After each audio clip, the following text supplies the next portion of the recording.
If you haven't heard about Anchor, it's the easiest way to make a podcast. Let me explain. It's free. There's creation tools that allow you to record and edit your podcast right from your phone or computer. Anchor will distribute your podcast for you so it can be heard on Spotify, Apple Podcast, and many more. You can make money from your podcast with no minimum listenership. It's everything you need to make a podcast in one place. Download the free Anchor app or go to anchor.fm to get started today.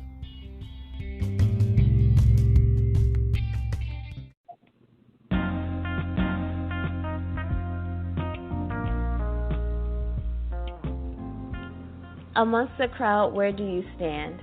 Today, we speak about survival of the fittest. Are you prepared? Stay tuned for the next episode of The Real Girlfriends Across America.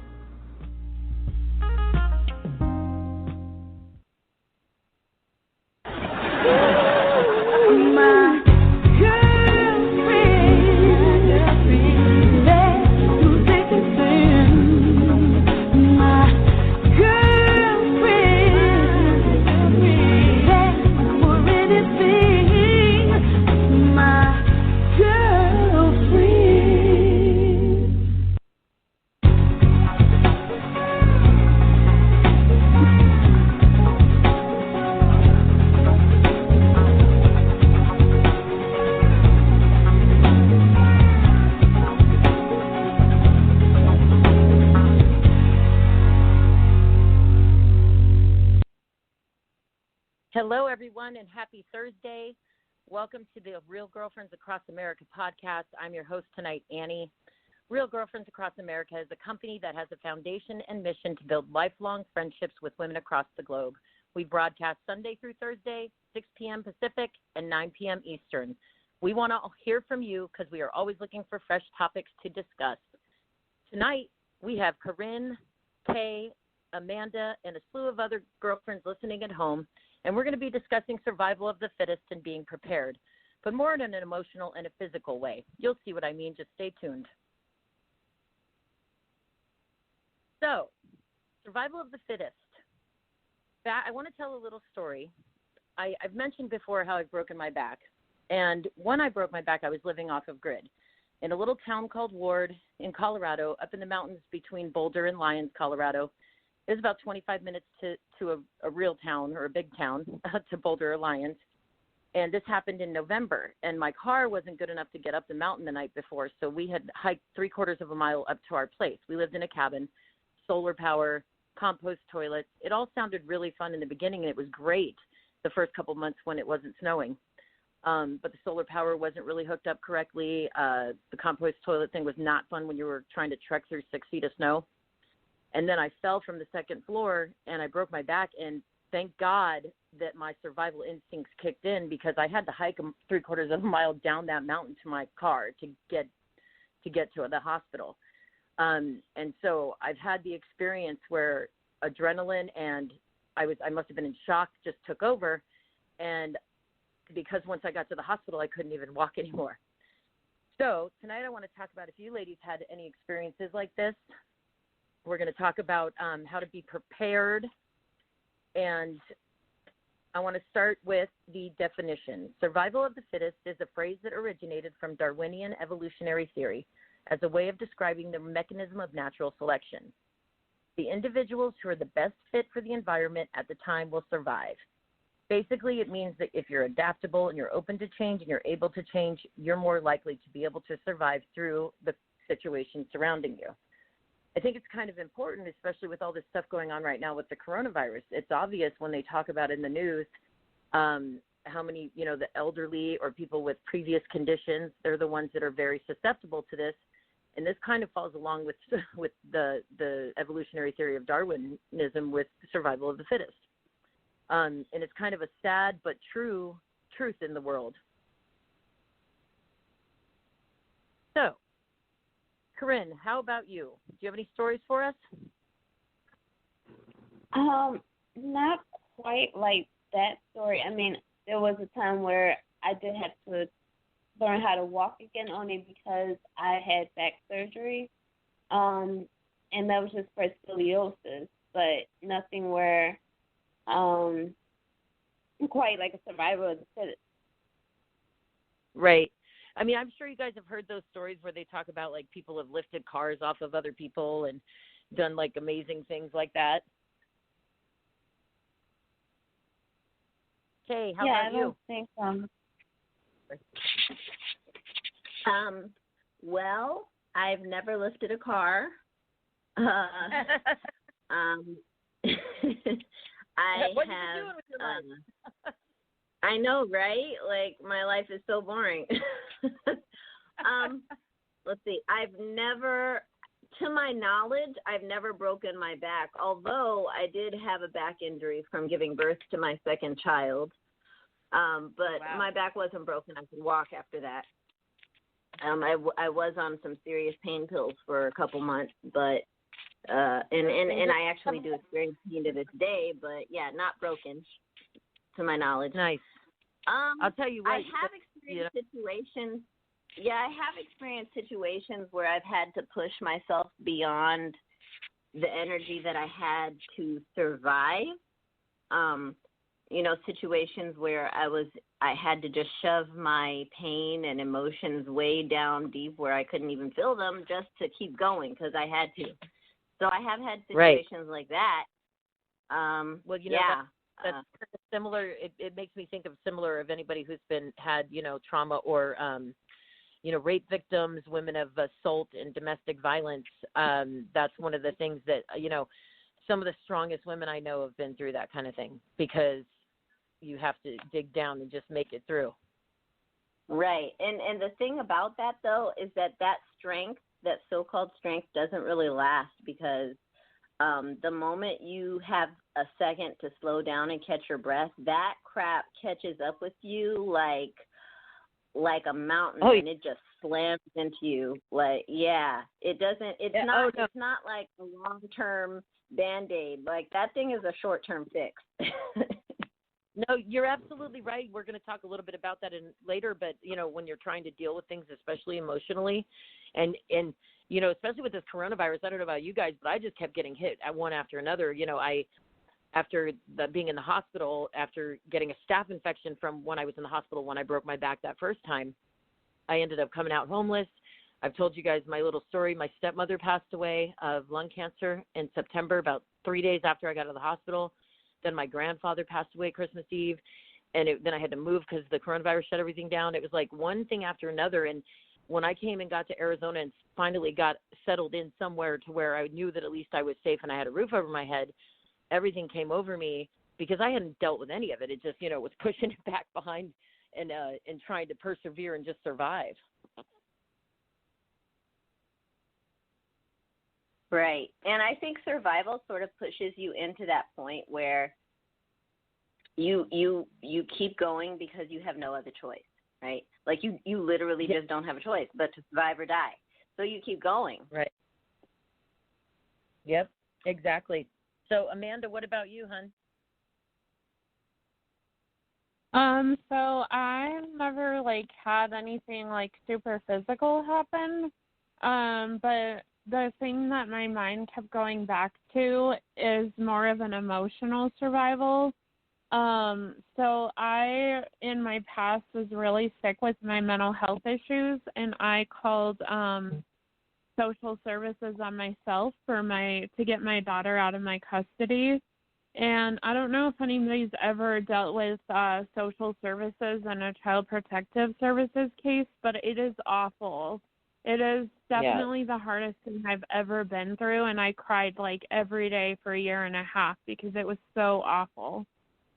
I personally have not been through it, but I have definitely witnessed people very close to me who have, and it's not fun, on the one side, it's like I'm so happy that they're there, doing the service that they do. But on the other hand, sometimes a lot of times there's some people that come through and they don't deserve the treatment that they get. Just because somebody can make a phone call doesn't always mean that it's true. There's some vindictive people out there.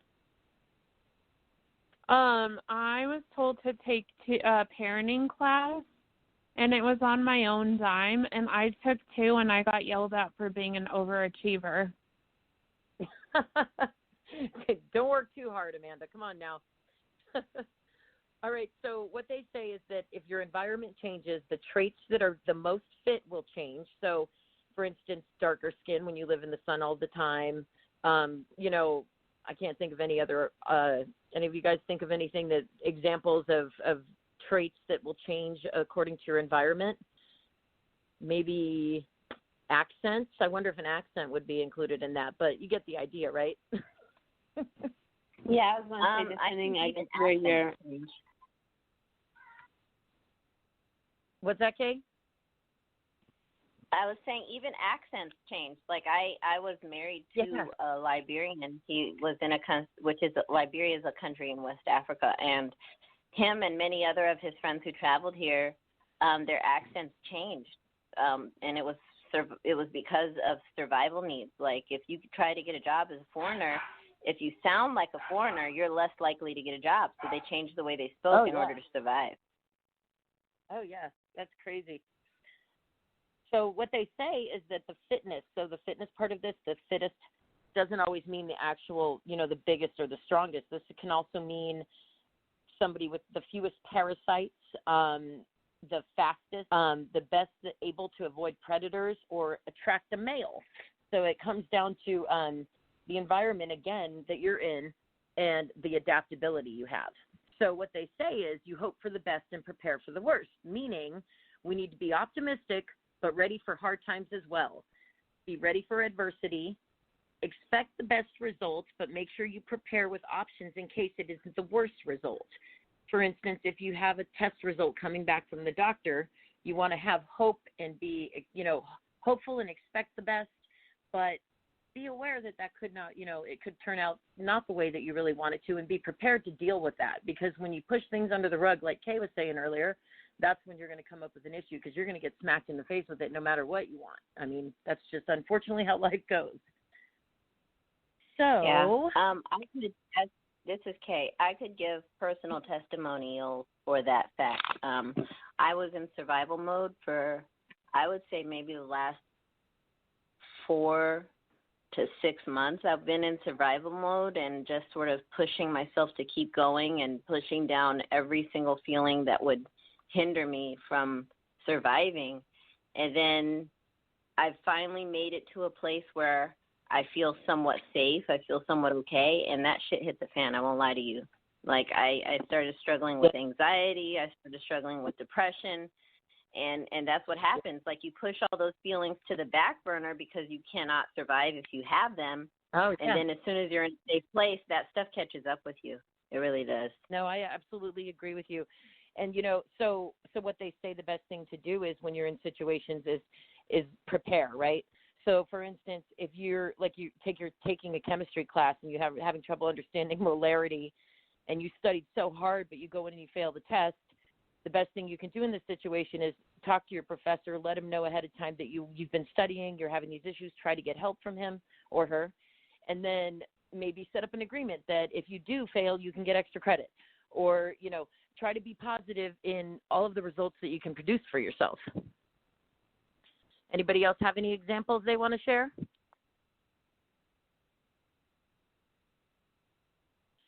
Okay, so my next point is that some people only create more anxiety by over-preparing. So I don't know about you ladies, but I am an overanalyzer, overthinker, and I do this sometimes because I want to be so ready or I want to be prepared for something that I psych myself out. Do you have any stories where you've done that to yourself? Every day, all day, 24/7, 365 days a year. Yeah, I was going to say, how do you know my life? We live it. Corinne, what about you, girl? I'm sorry, I was trying to take myself on mute. I think that, there's definitely times where you have to fake it so you can make it, right? Yes. Okay, so it's time to take a break. We will be right back, and we're going to discuss a little bit more about being prepared emotionally and physically for situations around you.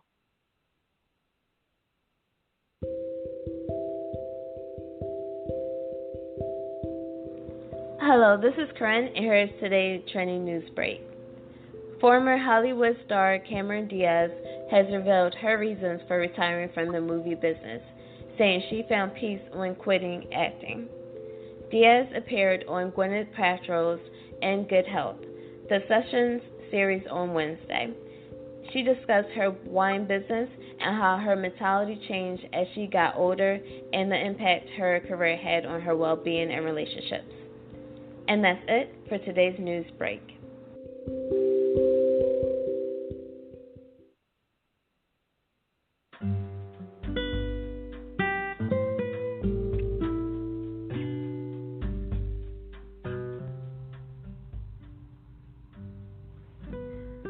Real Girlfriends Across America is on Patreon.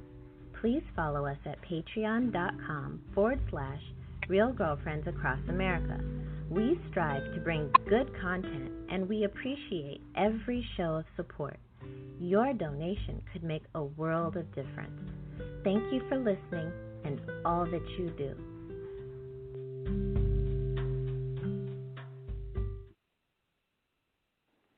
All right, well, welcome back. So I'm going to read through this next bit of information, but while I do that, I want you ladies to think of a couple tips that you would give to other women and even men out there when you're dealing with difficult situations. What do you do? What is something that helps you, calm down or whatever? And then we're going to come back to that. But first of all, I want to say, nobody plans for illness or natural disasters, but they should.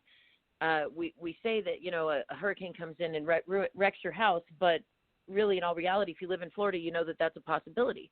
So people should be preparing. Stop avoiding the process and begin preparing. Now, of course, I know you guys have probably seen all those people that are doomsday preppers. I think some of those might take it a little bit far, but it's real cool, some of the things that they put together. But the first step in this is to think it through. They say to mentally walk through a situation that would put you out of work or put you out of your marriage or put you in a situation where you would be on your own, and walk through that situation and what you would do, and maybe even research, the 211 information where you could get food if you would need it. Hopefully a lot of people with the coronavirus have had to, not hopefully they've had to do this, but they've found more information than more people, it was easily accessible to them. Me with the virus taking the bars away and not being able to work, I had to go through food living in the car, trying to feed my dogs as well as myself, trying to find a job, trying to find a place to shower. That's the worst. What do you say, Corinne? So what was the question exactly? I was just talking about thinking it through, mentally walking through a situation that would put you out of work. Have you ever done this? What do you think about that? Oh, I haven't been in a situation where it completely took me off of work. I've been in situations where I had to work differently. Maybe because I didn't have my laptop. Maybe because there was actually a situation that I was in where there was no electricity. So I had to be resourceful. Yeah, during those times. But yeah, right. I think it's just being creative in whatever situation that you're in. Yeah, you can use your past experiences to build on that for the next time, and so you have experience in that. It's always pretty good. I was a brownie back in the day, so that didn't prepare me for much, except getting badges that I don't remember what they were about. But I did take a class in my first year in college called Outdoor Adventure. And my biological mother was nothing of a camping person, with a cabin with running water and electricity. So I had never really been camping in my life before I went to my first year of college, and I took this class, and it was like an intense class. Like, we're talking, we went out at the final was going out for 3 or 4 days hiking with a big backpack tent on your back and making it through with a compass and all that. And but I learned how to rock climb and rappel in that class, and then from then on I love camping. So it also taught me how to be prepared, and I really feel like everybody should have to do something like that, honestly, because, especially if you live in a state like where there's lots of woods and, you know, you're having kids, you should be teaching your kids these things to be prepared. What do you got to say about that, Kay? Okay, can you rephrase the question? Oh no, I'm just talking about thinking things through. And do you have any you know, thing to add? Do you have any stories you want to tell us? I mean, I constantly have to think about what my job situation is from day to day because I work for myself. When the last time I actually had a job that, you know, a normal quote unquote 9-to-5 job was in, it was when I was pregnant with my second child. So that had to have been like 2013, 2014. So that's been a long time. That was like what, 7 years ago? 7 years ago? Yes. It's been a long time. So I've worked for myself. Well, for a while I was just a housewife until my husband passed away. And then I had to work for myself and sort of figure my life out. And I've worked for myself since then. So I do sort of have that always. I can't even say it's in the back of my mind because it's like I've got to keep my bills paid, so it's always on my mind. Like, what am I going to do now to make money?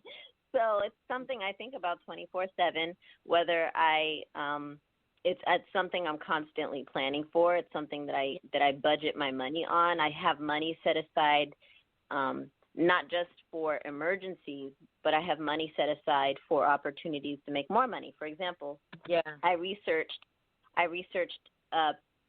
animals, specifically dogs in the United States, and I researched what I could afford and what I couldn't, and then I purchased a rare breed, Japanese Spitz, and I purchased a male and a female from two different breeders. One I imported from Taiwan. The female cost me a total of $4,000.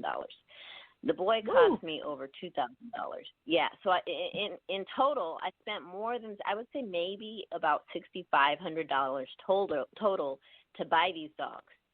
And they more than brought me back in my investment. It was a very good investment. I don't regret it. But that's the kind of thing that I do. Like, I have to think ahead because I don't have a choice, right? So what I did to even prepare for that was I worked my butt off. I worked my butt off working 16 to 17 hour days in Lyft and Uber. And I was making a grip of money when I was doing that, but I was exhausted. I was burnt out all the time. But I had a goal, right? Like, you have to make money. When you work for yourself, you don't have a choice. You're the only person you're depending on. If you have kids, you're the only person they're depending on. Like, you have a mountain on your shoulders and you don't have a backup. So that was what I did to survive. I made a lot of choices, and I still make choices. Like, I tell people all the time, you should apply for this, you should apply for that, and people don't do it. And I'm like, why do people just turn up the chance to get free money? Like, right now, I applied for some program. You wouldn't believe the amount of money that the government is throwing out right now. Like, it looks like on the news that they're not throwing out money. Dude, these people are throwing out money. I got more than and I don't like to discuss money because people sort of look at you like, oh, you're rich, and I'm really not. Like, I have so many credit card bills. But I think that it's helpful to people out there who are struggling right now. Like, I got more than $13,000 just in unemployment because I wasn't afraid to ask an attorney to help me. There are people out there that still don't have their unemployment money. Why?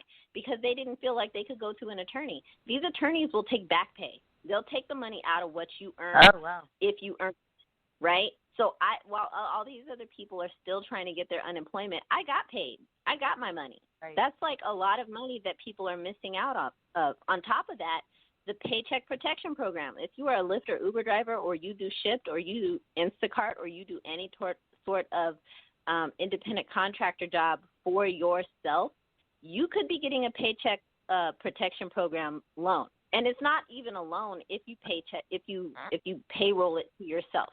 For example, because I made about, I would say, $20,000 last year driving Lyft and Uber, in addition to some other income that I made, I qualified for almost $4,000 from the Paycheck Protection Program. That Paycheck Protection Program is completely forgiven if you payroll it for yourself. So what did I do? I went and applied for it. I qualified for it, and then I enrolled for Paychecks, which is a program that you can apply for it, and they will basically payroll out your money to you. Right. Yeah, some of the money got taken in taxes, but hey, that's still a $3,000 check. I ain't got to pay that. It's tax-free. Right, and that's the whole point, right? Yeah, it's tax-free technically because they're giving it to you, but they're going to take a little bit back. And, no, that's awesome. I love that you share that information. We do only have 5 minutes left, so I'm gonna run through these the rest of these real quick. I know we can always talk a lot, you girls and I. So I'm gonna run through these real quick, and then we can add anything at the end. Amanda, are you still there, girl? Because I want to hear what you have to say after I run through the rest of these ways to be prepared. Okay. So after thinking it through, you want to create a council. So you want to have trusted friends and family that will always provide advice, coaching, or counseling to you. Your closest friends, your family that you know you can trust. Make sure that you're sharing information with them. Don't be embarrassed because, like I've always said, people always make mistakes, and your friends and your family are going to love you, and they're going to be there for you, and listen to their advice. Don't be stubborn. Systemize is the next one. Create systems around you so that other people can when we can't. So if you work a job and something happens to you, don't leave it where you're the only person, Kay, that can do the job. Make sure that other people are able to do the job. Yeah. Goodwill. Make sure that you're building your reputation and mutual respect among the people around you, including in your job and in your family. Respect others as you want to be respected. Make sure that you're being honest, and you want to build up a reputation as somebody that can be reliable and trusted. And that's going to help you with being surrounded with people that can help you out in tough situations. I've had people help me out, and what a blessing it's been. The next one is weave your own safety net. Money savings, the stuff that you were just talking about, Kay, going out there and finding the money that's out there for you. Have a savings account. Make sure you have some assets. Again, your family and friends, those are all safety nets that you can fall upon when you come across hard times, but make sure you're there for them at the same time. And the last one we got here is stay grounded. Know how to take care of yourself when in times of hardship. So you need to make sure that you're always loving yourself and you're always caring for yourself, because I know, like for me, I meditate, and if I don't meditate, I always have a worse day, or it's always the days that I don't meditate that things just seem to go awry, or I'm just not right in the head, or I'm a little more stressed out. And so for me, that's an important thing that I should be paying attention to and doing every day. Amanda, what do you got for us, girl? Well, I was just thinking, losing my job is always on my mind too, because I go through periods of times where I have 3 weeks worth of migraines, and then also struggling really with anxiety and depression. One of my biggest fears is having to go on disability. Judge people that are on disability at all, I don't, but I just don't want that for myself. Well, yeah, no, then that's okay. You know what I mean? I'm glad it's there for people. Those programs are awesome. But, I'm one of those people, too, that if, I'm grateful those programs are there, and I've needed them before, but I want to be, the person that takes care of myself. All right, well, we are almost done. Anybody want to add anything before we cut out tonight? Well, I appreciate you all being here. I think this was a pretty great topic. Remember, you can always send in more topics if you want to hear us talk about something. Thank you guys for calling in. Thank you for listening. Make sure you like us, share us, subscribe. And I can't wait till next time. Tomorrow we're going to have another great topic. Make sure you join us Sunday through Thursday nights at 6 p.m. Pacific, 9 p.m. Eastern. Have a peaceful and prosperous night, my friends. Thank you. Good night. Bye. Thank you for listening. Thank you for listening to yet another episode of The Real Girlfriends Across America. Make sure you tune in tomorrow. We're here Sunday through Thursday at 9 p.m. EDT time or 6 p.m. PDT time. Make sure you tune in on all of our platforms, and that's anywhere where podcasts are being played. Make sure you visit us at www.realgirlfriend.org or on Instagram at realgirlfriend7, that's the number 7, Twitter at realgirlfriend7, or on our Facebook page at Real Girlfriends Across America. We can't wait to chat with you next, and until next time, have a great and awesome day.